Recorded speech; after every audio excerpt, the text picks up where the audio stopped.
Hello दोस्तों, आप सभी का स्वागत है इसके टेक्निकल क्लासेस में। तो चलो दोस्तों, आज बात करेंगे बेसिक इलेक्ट्रिसिटी और बेसिक इलेक्ट्रिसिटी से जो प्रीवियस पेपर में क्वेश्चंस पूछा हुआ है, सभी क्वेश्चंस को इस वीडियो में देखने का प्रयास करेंगे। तो आप लोग वीडियो में इन तक जरूर बने रहिएगा। साथ ही साथ नए हैं तो चैनल को सब्सक्राइब करके वीडियो को जरूर शेयर कर दीजिएगा। और दोस्तों, मैं आप लोगों को बता दूँ कि बारेक की तरफ से आप लोगों के लिए बहुत बड़ी संख्या में वैकेंसी निकल के आई हुई है, तो आप लोग फॉर्म को जरूर अप्लाई कीजिएगा। साथ ही साथ मैं कल से कोशिश करूँगा साइंस का वीडियो कराने का, और साइंस का जो क्वेश्चंस पूछा जाएगा, ठीक है, आपको बहुत हेल्पफुल होने वाला है।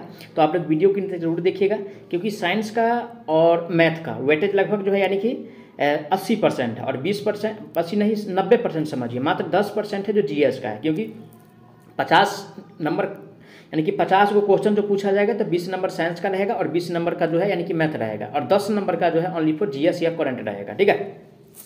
तो इस साइंस और मैथ से ही आप लोग अगर क्वालिफाई कर जाइएगा तो फिर जीएस पढ़ने का कोई ज़रूरत नहीं है, क्योंकि साइंस मैथ आपको प्रत्येक एग्जाम में काम देगा। तो आप लोग वीडियो को ज़रूर देखिएगा, है ना। कल से जो है मैं कोशिश करूँगा सारा डाटा इकट्ठा करके, है ना, किस हिसाब से क्वेश्चंस प्रीवियस पेपर में पूछा गया है और इस बार किस प्रकार का क्वेश्चंस आ सकता है बारीक में, है ना, उसको जरूर देखिएगा। वीडियो को आप लोगों के लिए बहुत हेल्पफुल होने वाला है। आज का सबसे पहला प्रश्न से स्टार्ट करेंगे बेसिक इलेक्ट्रिसिटी का। आज का सबसे पहला प्रश्न दिया, उष्मा की व्यवहारिक ऐसा इकाई डैश में व्यक्त की जाती है। किसका? यानी कि उष्मा का। और देखिए दोस्तों, यानी कि उष्मा की व्यवहारिक इकाई की अगर बात किया जाए तो इसका जो व्यवहारिक इकाई होता है यानी कि जूल होता है। क्या होता है? जूल होता है, ठीक है। सेंटीग्रेड नहीं होता है भाई, ठीक है, ना सेल्सियस होता है, ना यानी कि कैलोरी होता है। इसका जो व्यवहारिक इकाई की बात किया जाए तो जूल होता है। क्या होता है व्यवहारिक इकाई? जूल होता है। राइट आंसर की बात किया जाए तो ऑप्शन इसका बी सही हो जाएगा। अगला प्रश्न पे चलेंगे। आज का अगला प्रश्न दिया हुआ है, कह रहा है क्वेश्चंस में, डैश एक रेखीय प्रतिरोध है जिसका प्रतिरोध वोल्टेज बढ़ने के साथ बढ़ता है। ऐसा कौन सा प्रतिरोध है जो वोल्टेज अगर बढ़ेगा तो उसका यानी कि प्रतिरोध भी यानी कि बढ़ जाता है, जिसका प्रतिरोध वोल्टेज बढ़ने के साथ, सॉरी माफ कीजिएगा, घटता है, घटने वाला कह रहा है, ठीक है। और घटने वाला भी बताएंगे और बढ़ने वाला ही बताएंगे। तो पहले इसमें यानी कि घटने वाला कह रहा है, तो देखिए यानी कि घटने वाले की अगर बात किया जाए तो ऑप्शन ए में कह रहा है वेरिस्टर। क्या कह रहा है? ऑप्शन ए में वेरिस्टर कह रहा है। तो वेरिस्टर ए का जो है क्या होता है भाई, जब रैखिक प्रतिरोध है, ठीक है, वेरिस्टर एक प्रकार का तो रैखिक प्रतिरोध है, ठीक है, जिसका प्रतिरोध वोल्टेज अगर बढ़ जाएगा, ठीक है, अगर इसमें अगर वोल्टेज बढ़ जाता है तो इसका जो यानी कि प्रतिरोध होता है वोल्टेज बढ़ने पर यानी कि घट जाता है। किसका? वेरिस्टर का, जो कि ऑप्शन ए में दिया वेरिस्टर। राइट आंसर की बात किया जाए तो ऑप्शन इसका ए सही हो जाएगा। जबकि बी में दिया टंगस्टन। टंगस्टन का उपयोग कहाँ पे किया जाता है? तो टंगस्टन का उपयोग दोस्तों यानी कि फिलामेंट में इसका प्रयोग किया जाता है, ठीक है, फिलामेंट में इसका प्रयोग किया जाता है, ठीक है। डायोड का प्रयोग कहाँ किया जाता है? तो डायोड का प्रयोग यानी कि ब्रिज बनाने में करते हैं, है ना। अगला प्रश्न पे चलेंगे। आज का नेक्स्ट क्वेश्चन क्या है उस पर डिस्कस करते हैं। आज का अगला प्रश्न दिया हुआ है, 230 वोल्ट विद्युत स्रोत पर 10 एम्पीयर धारा लेने वाले हीटर की इनपुट शक्ति क्या है? यानी कि पी हमसे पूछ रहा है, यानी कि पी हमसे पूछ रहा है, ठीक है। तो सबसे पहले समझेंगे कि भी का वैल्यू कितना दिया है, 230 दिया हुआ है, 230 वोल्ट दिया हुआ है। साथ ही साथ आई का वैल्यू कितना दिया हुआ है, आई का वैल्यू कितना दिया हुआ है, 10 एम्पीयर दिया हुआ है, ठीक है। पी बराबर क्या होता है भाई? पी बराबर भी इंटू आई होता है, ठीक है। तो वोल्टेज का वैल्यू कितना दिया हुआ है, 230, और मल्टीप्लाई कितना से करेंगे? 10 से करेंगे। बराबर में लाकर कितना देगा?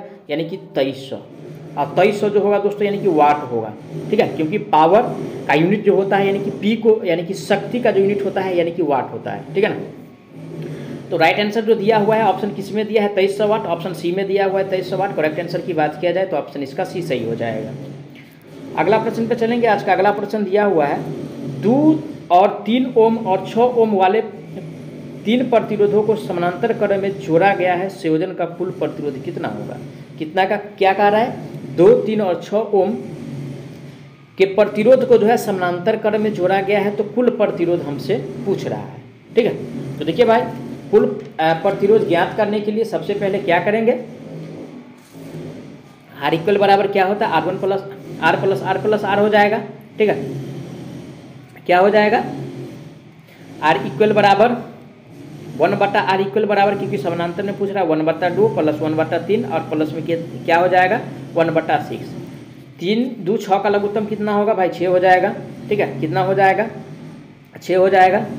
तो ऊपर में 2 तिया 6, 3 दूना 6 और 6 इकाई 6, कितना हो गया? 3 2 5 और 1 यानी कि 6।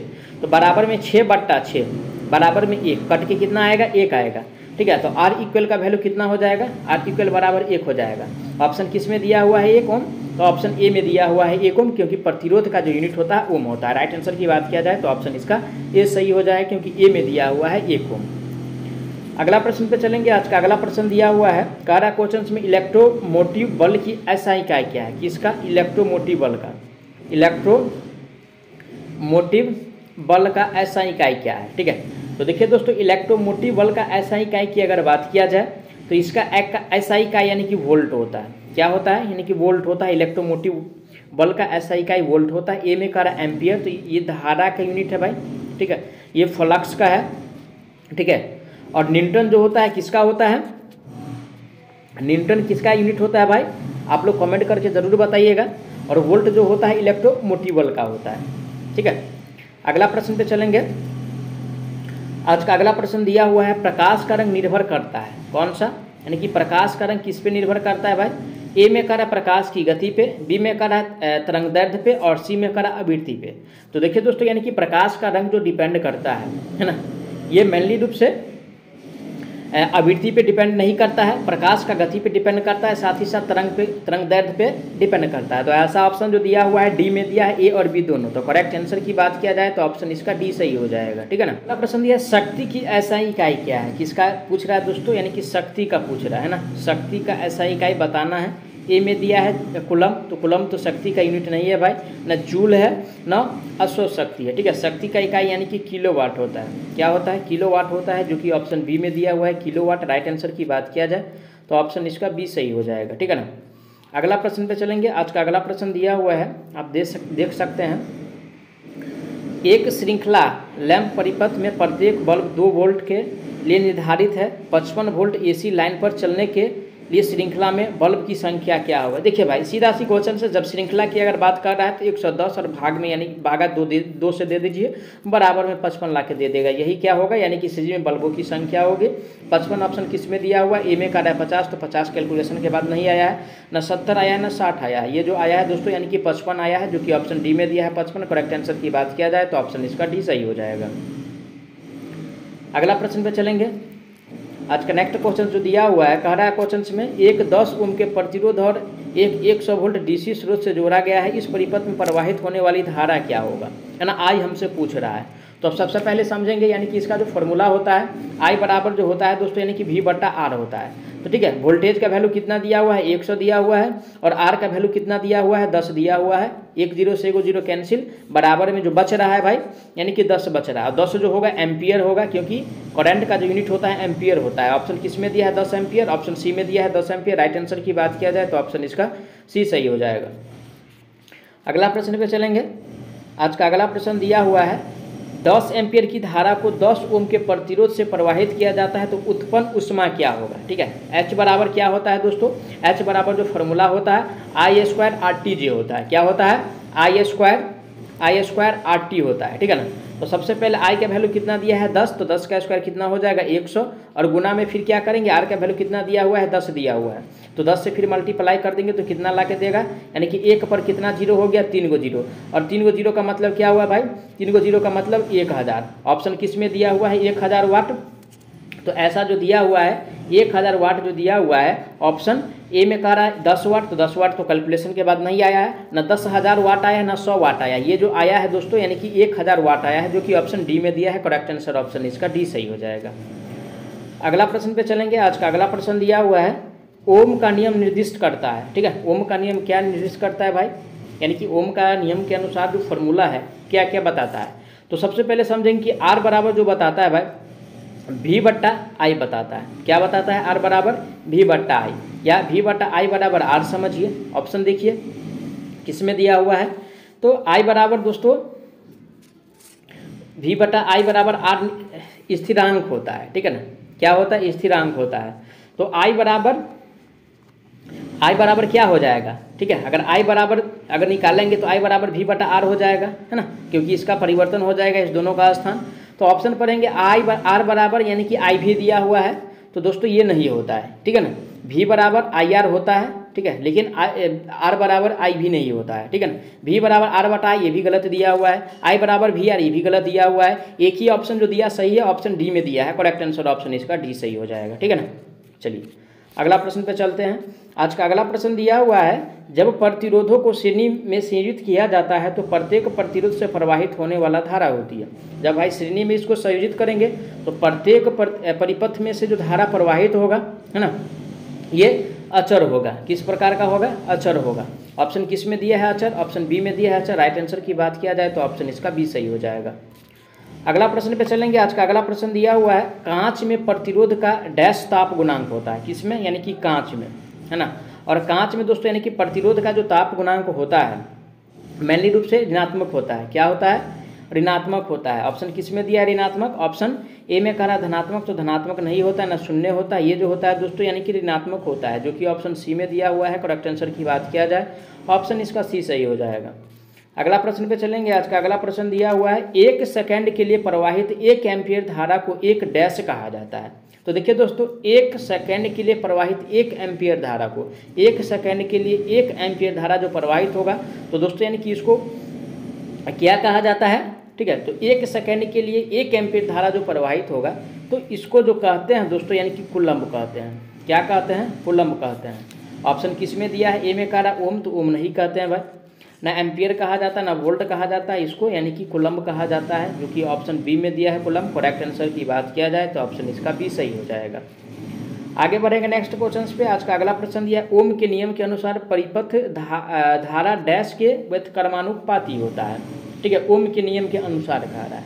और देखिए दोस्तों यानी कि ये जो व्यतक्रमानुपाती होता है ना, ये व्यतक्रमानुपाती होता है यानी कि आर का। किसका होता है? यानी कि आर का होता है, क्योंकि आई बराबर जो फॉर्मूला होता है वी बटा आर होता है। तो व्यतक्रमानुपाती की बात है तो व्यतक्रमानुपाती आर का होगा, जबकि समानुपाती यानी कि करंट और वोल्टेज का होगा।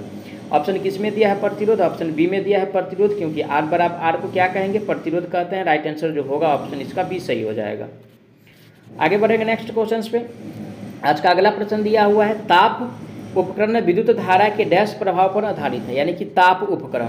और देखिए दोस्तों यानी कि ताप उपकरण जो विद्युत धारा की ऊष्मीय प्रभाव पर आधारित है। कौन से प्रभाव पे? ऊष्मीय प्रभाव पे आधारित है, जो कि ऑप्शन सी में दिया ऊष्मीय प्रभाव। राइट आंसर की बात किया जाए तो ऑप्शन इसका सी सही हो जाएगा। रासायनिक प्रभाव पे जो है यानी कि केमिकल और सेल होता है, जबकि चुंबकीय प्रभाव पे मैग्नेट होता है। ठीक है ना। आज का अगला प्रश्न दिया है, एक रंग कोडित कार्बन प्रतिरोध में पहला बैंड लाल, दूसरा बैंड लाल, तीसरा बैंड नीला और चौथा बैंड सुनहरा इंगित करता है, तो प्रतिरोध का विनिर्देश ज्ञात करें, है ना। तो देखिए दोस्तों, सबसे पहले मैं इसका ट्रिक बताऊंगा। अगर ट्रिक लग रहा है तो ट्रिक पे ही बना देंगे, नहीं तो यानी कि फिर कॉन्सेप्ट समझना पड़ेगा। तो इसका एक ट्रिक है, आप लोग समझिए। BROY great, bread, very, good, white. ठीक है, यानी कि 0 से स्टार्ट करना है, 9 पे लाके यानी कि खत्म करना है। ठीक है, अब देखिए सबसे पहले क्या कह रहा है? रेड कह रहा है, तो रेड यानी कि तीसरा स्थान पे आता है, तो 0 से स्टार्ट करेंगे तो यानी कि 2 हो जाएगा, और डबल रेड है। उसके बाद क्या कह रहा है भाई? उसके बाद जो कह रहा है ना, उसके बाद जो कह रहा है तीसरा बैंड क्या दिया? नीला दिया हुआ है। और नीला कितना पे आता है? 1 2 3 4 5 6 और 1 यानी कि 7। ठीक है, यानी कि ब्लू जो आ रहा है यानी कि 7 पे आ, लेकिन 0 से स्टार्ट करेंगे तो क्या? 6। तो गुने में क्या हो जाएगा? 10 के पावर में यानी कि 6 हो जाएगा। ठीक है, अब यानी कि 10 के पावर में 6 हो गया। उसके बाद जो कलर दिया हुआ है, ठीक है ना, चौथा जो दिया हुआ है सुनहरा। और सुनहरा का मतलब क्या भाई? सोना। और सोना का जो टॉलरेंस होता है 5%, प्लस माइनस 5%। चांदी का टॉलरेंस कितना होता है? ध्यान रखिएगा, प्लस माइनस यानी कि 10%। ठीक है, तो इसमें यानी कि देखिए सोना वैसे भी हम पता कर सकते थे, है ना, क्योंकि यानी कि इसमें 5% दिया हुआ है, लेकिन यहाँ पे भी 5% दिया हुआ है, तो कुछ ना कुछ तो फॉलो करना होगा भाई, ये ट्रिक को लगाना पड़ेगा। तो अब यानी कि देखेंगे यानी कि 22 पे 6 गो 0 किस में है? ठीक है ना, ए में देखेंगे तो 22 पे 1 2 3 4 5 6 गो 0 है, तो ऑप्शन यानी कि ए इसका राइट हो जाएगा, क्योंकि टॉलरेंस वाला भी मिल रहा है 5% वाला।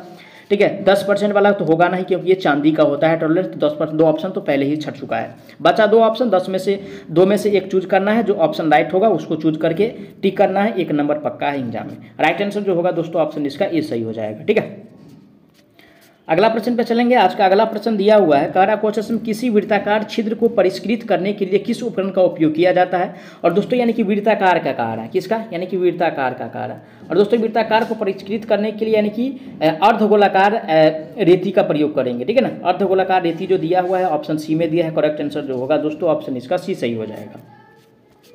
अगला प्रश्न पे चलेंगे। आज का अगला प्रश्न दिया हुआ है, निम्नलिखित प्रतीक क्या दर्शाता है। ये देखिए फिगर दिया हुआ है, और ये जो फिगर दिया हुआ है दोस्तों यानी कि ध्रुवित संधारित्र का है। किसका है, यानी कि ध्रुवित संधारित्र का फिगर दिया हुआ है, ध्रुवित संधारित्र का फिगर दिया हुआ है। राइट आंसर जो होगा ऑप्शन इसका ए सही हो जाए, क्योंकि ए में दिया है ध्रुवित संधारित्र। अगला प्रश्न पे चलेंगे। आज का अगला प्रश्न दिया है, चालकता को डैश के व्युत्क्रम के रूप में परिभाषित किया जाता है। यानी कि चालकता को, किसको, यानी कि चालकता को, और चालकता को किसके रूप में यानी कि परिभाषित करेंगे। तो देखिए दोस्तों यानी कि चालकता को जो परिभाषित किया जाता है मैनली रूप से यानी कि प्रतिरोध में, किसको, प्रतिरोध में, प्रतिरोध। ऑप्शन किस में दिया हुआ है, ऑप्शन सी में दिया है प्रतिरोध। राइट आंसर जो होगा ऑप्शन सी सही हो जाएगा। मैं आशा करता हूँ आप लोग सारा प्रश्न को अच्छा से समझे होंगे। अगर कोई भी प्रश्न में किसी प्रकार का डाउट है तो प्लीज़ आप लोग कमेंट कीजिए, आपको जवाब बहुत जल्द मिलने वाला है। तो चलिए मिलते हैं नेक्स्ट पार्ट में, तब तक के लिए जय हिंद।